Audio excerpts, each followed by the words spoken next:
Today's question is, what needs shedding? Though many of us often focus on more, better, extra, shedding is essential. The idea of shedding is part of the work of writers, prophets, artists, and especially the natural world. For example, Meister Eckhart writes, "The spiritual life is more about subtraction than it is addition." Jesus gave a profound metaphor when he called himself the vine and his followers branches. In order to bear good fruit, Jesus says, God the gardener clips and trims branches. It is the cutting back that mysteriously nurtures growth. Shedding creates the kind of conditions for something new to be born. Poet Joyce Sullivan writes compellingly about the necessity of Exodus and Rupture when she says this: "We don't give enough glory to Exodus. In any new life season, you can't make a big entrance without a really glorious exit. Want love? Leave rooms where you're not called beloved. Want purpose? Abandon what feels meaningless. Want inspiration? Forsake that which doesn't feed you." For millennia, every green thing in the natural world has taught us this: there is no radiance without first a rupture. Sometimes we need to depart in order to enter the new. Sometimes we need to break on the way to wholeness. Sometimes, as in the work of chemotherapy, healing comes through destruction. Sometimes we relinquish what we know to gain new insight. Take some time to reflect. Is there anything you need to shed? Do you need to let go of a storyline from your life that is no longer true, or maybe never was true? Something like, I am the rock in this family.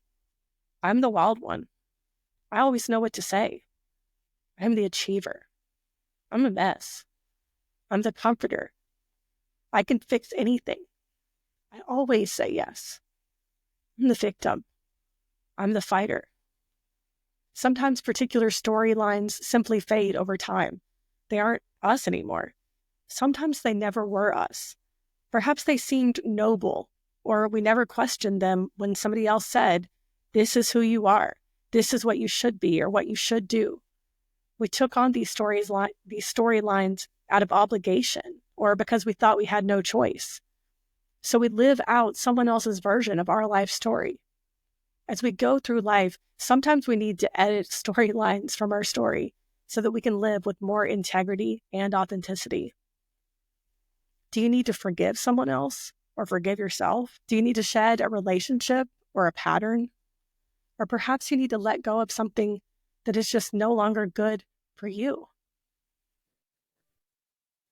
You can let it end. You can take a departure. You can let it break. You can narrate the story differently. You can delete a chapter. You can edit the paragraph or even the sentence that you're in the middle of. You can make room for something new. If you're enjoying Braving the New Year, click follow or subscribe so you know when a new episode has dropped. By the way, this podcast series, Braving the New Year, is based on my new book, Braving Difficult Decisions, and you can order it right now on Amazon or Bookshop. It will give you even more guidance. If my podcast, More Human with Dr. Angela, means something to you, it would mean so much to me if you would rate it by scrolling to rates and reviews on Apple Podcasts. Or if you're listening on Spotify, click the 3 dots and click Rate Show. I'm so grateful to you for listening. This is your gentle reminder. You are braver than you think.